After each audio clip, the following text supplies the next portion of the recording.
Okay students, in today's class we will discuss about the most important topic, cell. Yes, it is very important students. It is the fundamental and basic unit of life. Cell అనేది ఏంటండి? It is the basic and fundamental unit of every living organism. అయితే ఈరోజు ఏ topics cover చేసుకోబోతున్నామంటే మనం let's first see about the discovery of the cell. And after that, we will discuss about the unicellular and multicellular organisms. And after that, we will discuss about the prokaryotic and eukaryotic cells. ఈ టాపిక్స్ మనం today's క్లాస్లో discuss చేసుకుంటున్నాం. What are those? Discovery of the cell we will discuss, and unicellular and multicellular organisms we will discuss, and prokaryotic and eukaryotic cells we will discuss. And students, before starting of class, I have a question for you all. ఏంటి ఆ question ఏంటంటే, అసలు మనం ఎక్కడ ఉంటున్నాం? ఒక షెల్టర్లో, like we live in a building, we live in a classroom, we live in a room. అయితే ఈ బిల్డింగ్ అంతా కూడా దేంతో కన్స్ట్రక్ట్ అయ్యింది? Then what are the basic components the construction of a building students? Yes, basic components ఏంటి?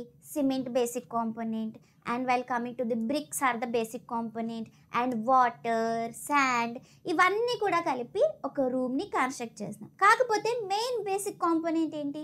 Brick is the main basic component to construct a room or a construct a building.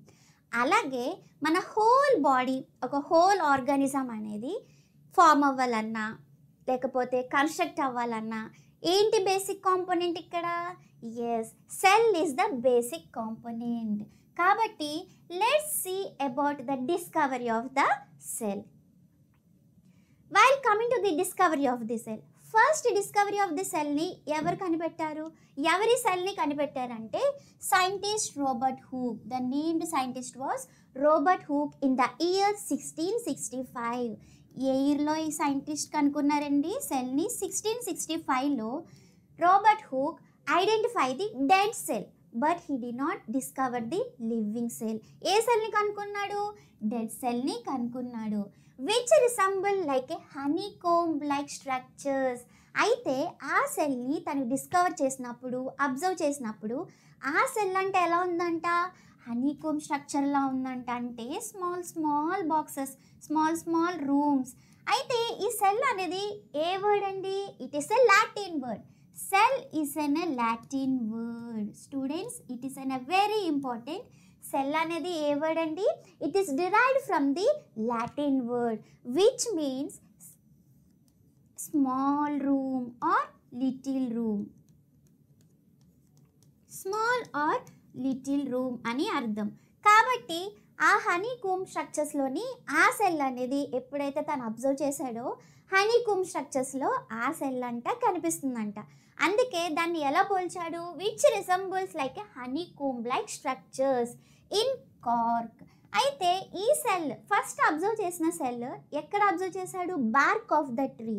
BARC of the tree, oak tree ఉన్న బార్క్ని collect చేసి ఏం చేశాడు? ఆ కార్క్ని ఏం చేశాడంటే microscope కింద పెట్టి అబ్జర్వ్ చేశాడు. He observed under the microscope and he found those cells are dead cells.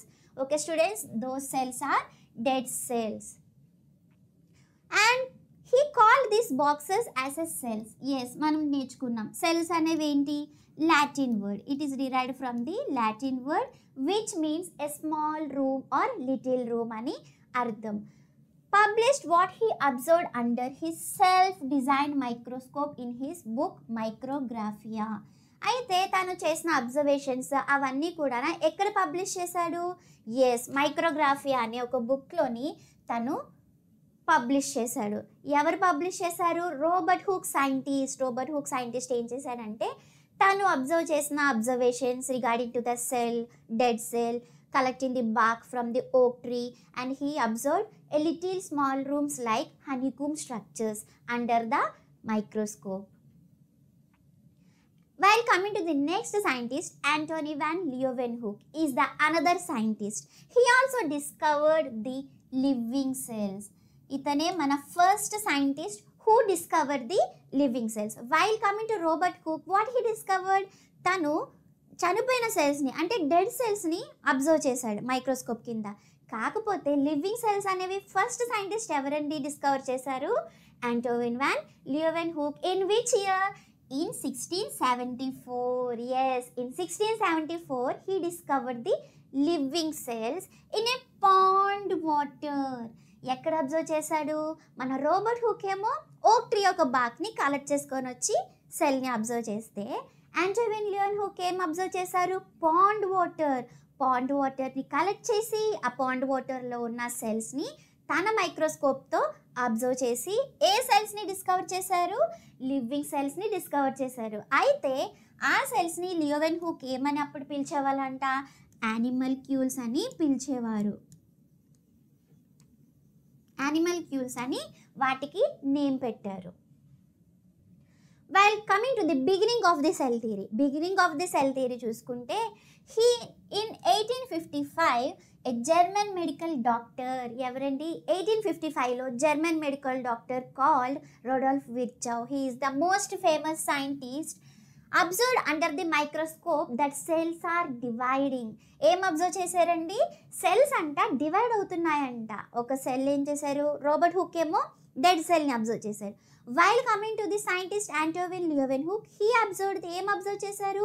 Living సెల్స్ని పాండ్ వాటర్ని కలెక్ట్ చేసుకొని దాంట్లో లివింగ్ సెల్స్ని ఫస్ట్ సైంటిస్ట్ కనుక్కుంది ఎవరంటే Antoine van Leeuwenhoek. While coming to the next Rudolf Virchow, he is the German medical doctor. In 1885 తినేం కనుక్కున్నారు? Yes, under the microscope తను అబ్జర్వ్ చేసింది ఏంటంటే సెల్స్ అనమాట డివైడ్ అవుతున్నాయంట from pre existing cells. Already ఉన్న సెల్స్ నుంచి కొత్త సెల్స్ అనేవి డివైడ్ అవుతున్నాయని మన సైంటిస్ట్ రొడాల్ఫ్ విర్చో డిస్కవర్ చేశారు. He observed under the microscope in 1855. కాబట్టి దీన్ని ఎవరు కనుక్కున్నారు ఈ సెల్ డివిజన్ని? Yes, Rudolf Virchow the scientist, he discovered the cell division.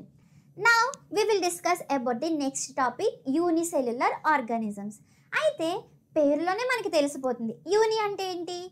Single or one అని అర్థం కదా. అంటే ఈ ఆర్గానిజమ్స్ అన్నీ కూడా ఎన్ని సెల్స్తో మ్యానుఫ్యాక్చర్, ఎన్ని సెల్స్ని కలిగి ఉంటాయి? ఎస్, సింగిల్ సెల్ ఆర్గానిజమ్స్ అన్నీ కూడా వాటికి ఓన్లీ సింగిల్ సెల్ మాత్రమే ఉంటాయి. కాబట్టి ఈ ఆర్గానిజమ్స్ ఏమంటాం మనం? ఈ ఆర్గానిజమ్స్ని మనం యూనిసెల్యులర్ ఆర్గానిజమ్స్ అని అంటాము. అయితే ఈ సెల్స్ అంట ఓన్లీ వన్ సెల్తో మేడప్ అయి ఉంటాయంట. Only single cell. Okay, they are made up of only single cell and that one cell perform all functions. ఆ ఒక్క సెల్ మాత్రమే తన బాడీ ఫంక్షన్స్ అన్నిటినీ కూడా పర్ఫామ్ చేస్తుంది. లైక్ బ్రీతింగ్ అవ్వచ్చు, ఎక్స్క్రేషన్ అవ్వచ్చు, సర్క్యులేషన్ అవ్వచ్చు, డైజెషన్ అవ్వచ్చు, ఎక్సెట్రా. అన్ని ప్రాసెస్ మన బాడీలోని ఆర్గానిజంలో ప్రెసెంట్ అయి ఉన్న అన్ని ఫంక్షన్స్ కూడా ఈ ఒక్క సింగిల్ సెల్ మాత్రమే జరిపిస్తుంది. కాబట్టి ఈ సెల్ కంటైన్ ఉన్న ఆర్గానిజమ్స్ని మనం ఏమంటాం? Yes, they are called as unicellular organisms. Examples ఏంటి? Like amoeba is an example, paramecium is an example, bacteria is an example, yes, yeast is an example. These are all the examples. ఇవన్నీ కూడా unicellular organisms కి examples. Now we will discuss about the multicellular organisms. మల్టీలోనే మనకు answer దొరికేసింది. ఏంటి? Multi అంటే many అని అర్థం, many చాలా అని అర్థం కదా. యూని అంటే సింగిల్ లేదా వన్ అని అర్థం. కాబట్టి ఈ మల్టీసెల్యులర్ ఆర్గానిజమ్స్లో చూసుకుంటే the organisms having more than one cell. Yes, one cell కన్నా చాలా సెల్స్ అనేవి వాటి బాడీలో ప్రెజెంట్ అయి ఉంటాయి. కాబట్టి ఈ ఆర్గానిజమ్స్ని మనం ఏమంటాం? మల్టీసెల్యులర్ ఆర్గానిజమ్స్ అని అంటాం. Multi means what? మెనీ అని అర్థం. అయితే ఈ ఆర్గానిజమ్స్ అంట made up of many cells. Okay, they are made up of many cells and cells are specialised. Yes, they are specialised. ఎలాగా? ఏ సెల్ ఆ సెల్ డిఫరెంట్ ఫంక్షన్స్ని పర్ఫామ్ చేస్తాయి. While coming to unicellular organisms, single cell performs many functions. Whole body functions అంతా కూడా unicellular ఆర్గానిజమ్స్లో single cell perform చేస్తే while coming to the multicellular organisms ఏంటి? Many cells are there, so functions are performed by different cells. Okay, different functions performed by different cells. Multicellular ఆర్గానిజమ్స్లో different functions ఉంటాయి. Like excretion we have respiration, we have circulation, like we have digestion. ఈ అన్ని functions కూడా different types of cells అనేవి perform చేస్తాయి. కాబట్టి ఈ ఆర్గానిజమ్స్ని మనం ఏమంటాము? ఎస్, మల్టీసెల్యులర్ ఆర్గానిజమ్స్ అని అంటాము. It is called the division of labour. అయితే ఈ సెల్స్ అన్ని కూడా while coming to the group of cells or cluster of cells ఏం ఫామ్ చేస్తాయంట? టిష్యూస్ని ఫామ్ చేస్తాయంట. గ్రూప్ ఆఫ్ సెల్స్ లేదా cluster of cells will form tissues. అయితే గ్రూప్ ఆఫ్ టిష్యూస్ లేదా cluster of tissues will form organs. Yes, మన బాడీలో చాలా ఆర్గాన్స్ ఉన్నాయి. Like hand is an organ, yes, head is an organ, legs are on organs. Different organs are present in our body. While and this group of organs form a organ system. ఈ cluster of organs లేదా group of organs అంటే ఏం form చేస్తాయి? ఒక organ సిస్టమ్ని form చేస్తాయి. And group of organ systems form an organism. Yes, ఫైనల్గా ఒక ఆర్గానిజం అనేది ఫామ్ అయింది. ఎలా ఫామ్ అయింది? With the multicellular cells. Hence this are called as multicellular organisms. Let's see some examples regarding to the multicellular organisms. Examples ఏంటండి? Humans are the examples. Yes, dogs are the examples. Trees are the examples. And fish. ఇవన్నీ కూడా మనకి multicellular ఆర్గానిజమ్స్కి examples. Now we have quiz regarding to the topic what we have learned still now students.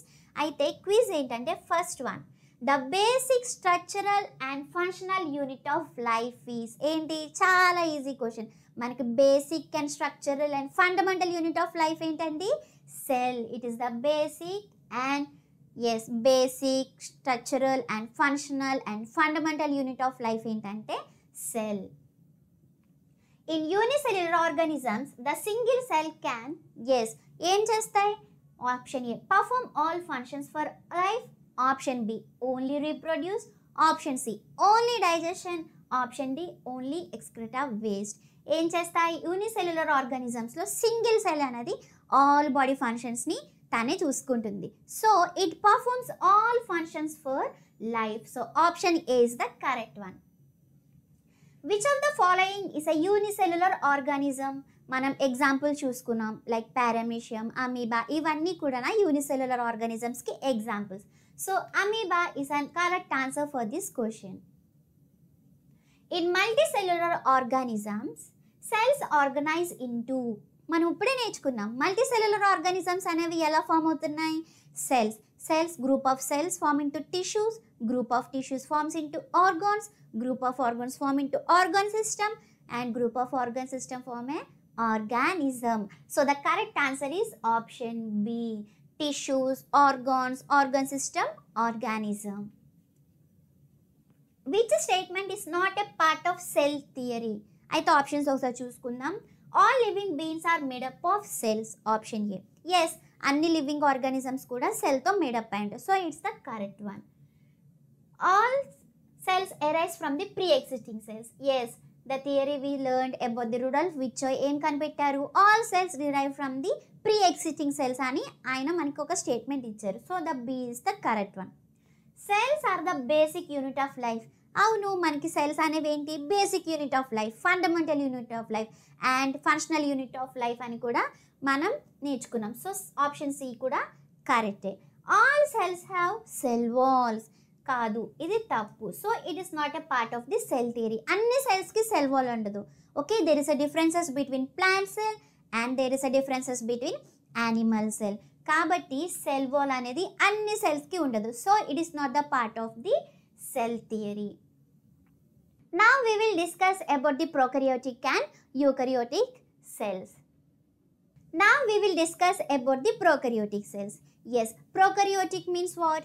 Here prokaryotic lo pro ante primitive ani ardham. In students, primitive ani ardham. Pro ante primitive.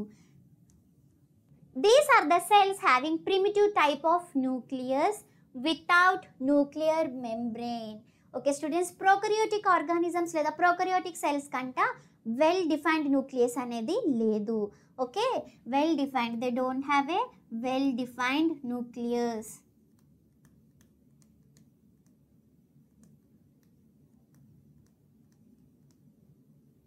They don't have a well defined nucleus. Prokaryotic ఆర్గానిజమ్స్కి లేదా prokaryotic సెల్స్కి well defined nucleus అనేది లేదు.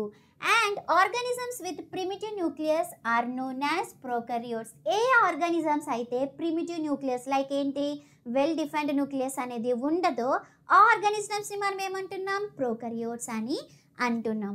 And this prokaryotes lacks membrane bound cell organelles. ఈ prokaryotic organisms అంట అన్ని cell ఆర్గానిజమ్స్ని కలిగి ఉండదు. They lack all cell membrane organelles like Golgi bodies, endoplasmic reticulum and lysosomes. Like ఏ సెల్ ఆర్గనల్స్ అయితే ఏ సెల్ ఆర్గనల్స్ కూడా మన ప్రోకరియోటిక్ ఆర్గానిజమ్స్లో మనం చూడలేము. They don't have this cell organelles but they have ribosomes. కాకపోతే వీటిలోని రైబోజోమ్స్ అనేవి మాత్రం ఉంటాయి ప్రోకరియోటిక్ ఆర్గానిజమ్స్లో. ఎందుకు? Yes, they are non membranous organelle. They are non membranous organelle. Non membranous organelles అనేవి ప్రోకరియోటిక్ సెల్స్లో ఎగ్జిస్ట్ అయి ఉంటాయి. While coming to the cell membrane organelles they are not existed in the prokaryotic cells.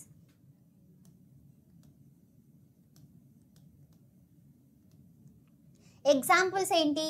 Bacteria is an example, blue green algae is an example. This is a blue green algae and it is an example for bacteria. ఇవన్నీ కూడా ప్రోకరియోటిక్ ఆర్గానిజమ్స్కి examples. Once చూసుకుందాం prokaryotes అంటే ఏంటి? The organisms having well defined nucleus are called as prokaryotes and they have a primitive type of nucleus. like ఏంటి well defined nucleus మాత్రం మనం ఈ prokaryote organisms లో చూడలేము. and they also lack a cell membrane organelles like Golgi bodies, endoplasmic reticulum, and while coming to the lysosomes, those are all the cell organelles we cannot find in the prokaryote organisms. examples ఏంటండి? Bacteria is an example, blue green algae is an example for the prokaryotic cells. Now we will discuss about the eukaryotic cells, quite opposite to the prokaryote. Prokaryotic enti, they do not have a well defined nucleus, but while coming to the eukaryotic organisms or eukaryotic cells, they have a well organized nucleus. yes, వాటికి ఏమున్నాయి? Well organised nucleus అనేది యూకరియోటిక్ సెల్స్లో మనం identify చేయొచ్చు with nuclear membrane. Organisms with true nucleus are known as eukaryotes. సింపుల్గా ఏంటి? ఏ ఆర్గానిజమ్స్కి అయితే true nucleus ఉంటుందో వాటినే మనం యూకరియోటిక్ ఆర్గానిజమ్స్ లేదా యూకరియోటిక్ సెల్స్ అని పిలవచ్చు. It has a membrane bound cell organelles. ప్రోకరియోటిక్కి మెంబ్రేన్ బౌండ్ సెల్ ఆర్గనల్స్ అనేవి absent. While coming to the eukaryotic cells, we can found the membrane bound organelles, like we can found Golgi bodies, we can found endoplasmic reticulum, we can found lysosomes, we can found many cell organelles in the eukaryotic organisms or eukaryotic cells. Examples ఏంటంటే, yes, animal cell is an example, plant cell is an example for the eukaryotic cells. This is an example for animal cell. Animal cells ki chudandi membrane bound cell organelles like Golgi apparatus is present, rough endoplasmic reticulum undi, ribosomes unnayi, cytoplasm undi, plasma membrane, mitochondria, cytoskeleton, centrioles, chromatin, nucleolus, nucleus, lysosome, smooth endoplasmic reticulum, rough endoplasmic reticulum. These are all the membrane bound cell organelles that we find in ఎక్కడ find చేస్తాం? యూకరియోటిక్ సెల్స్లో మనం వీటిని చూడొచ్చు. Now we will see about the plant cell. It is also an example for the eukaryotic organisms. ఏంటి? Lysosome is present, chloroplast, endoplasmic reticulum, nucleus, mitochondria, ribosome, cytoplasm, Golgi complex, vacuole, ఇవన్నీ కూడా cell membrane bound organelles that we found in the eukaryotic organisms or eukaryotic cells. This is the differences between the prokaryotic and eukaryotic cell students. Chudandi, here while coming to the prokaryotic cells, they have a cell wall. Mutual ga eukaryotic ki prokaryotic ki common ga unna types enti? Cytoplasm anedi mana prokaryotic cells lo chudochu, eukaryotic. And while coming to the ribosome, yes, ribosome anedi it can exist in the prokaryotic and eukaryotic cell. And plasma membrane. These are all the common features that we find in both prokaryotic and eukaryotic cells. ఈ రెండు సెల్స్లో కూడా కామన్గా మనకి find చేసేవి ఏంటంటే cytoplasm ఉంటుంది, ribosome and plasma membrane. ఇవన్నీ కూడా కామన్గా మనం బోత్ సెల్స్ లైక్ ప్రోకరియోటిక్ సెల్స్లో చూడొచ్చు, యూకరియోటిక్ సెల్స్లో కూడా మనం చూడొచ్చు. Students, now let's have quiz regarding to the topic what we have still now. Quiz ఏంటంటే చాలా సింపుల్ క్వశ్చన్స్ అండి, మీరు అందరూ చాలా ఈజీగా చేయొచ్చు. Which of the following is absent in a prokaryotic cell? Prokaryotic సెల్స్లో ఏది అబ్సెంట్ అయి ఉంటుంది? Option A plasma membrane, option B ribosomes, option C nucleus, option D DNA. ఏంటి? ప్రోకరియోటిక్ సెల్స్లో వెల్ డిఫైన్డ్ న్యూక్లియస్ అనేది ఉండదు. So the correct answer for this question is option C, nucleus is absent in the prokaryotic cell. Eukaryotic cells differ from prokaryotic cells. Eukaryotic cells, prokaryotic cells to పోల్చుకుంటే what is the differences between them? Okay, cell wall composition, ribosome size, presence of nucleus, all of these. Eukaryotic cells differs from prokaryotic cells in all of these. Yes, cell wall కాంపోజిషన్లో చూసుకున్నా, ribosome సైజ్లో చూసుకున్నా, presence of న్యూక్లియస్లో చూసుకున్నా, eukaryotic cells will be differ from the prokaryotic cells from all of these. Which is a characteristic feature of prokaryotes? Prokaryotes యొక్క characteristic feature ఏంటండి? Option A membrane bound organelle, option B 80S ribosomes, option C nuclear region, option D presence of chloroplast. So the answer is option C, nuclear region, because it has prokaryotic organisms ki well defined nucleus అనేది లేదు కాబట్టి nuclear రీజన్లోనే DNA material అనేది present అయి ఉంటుంది.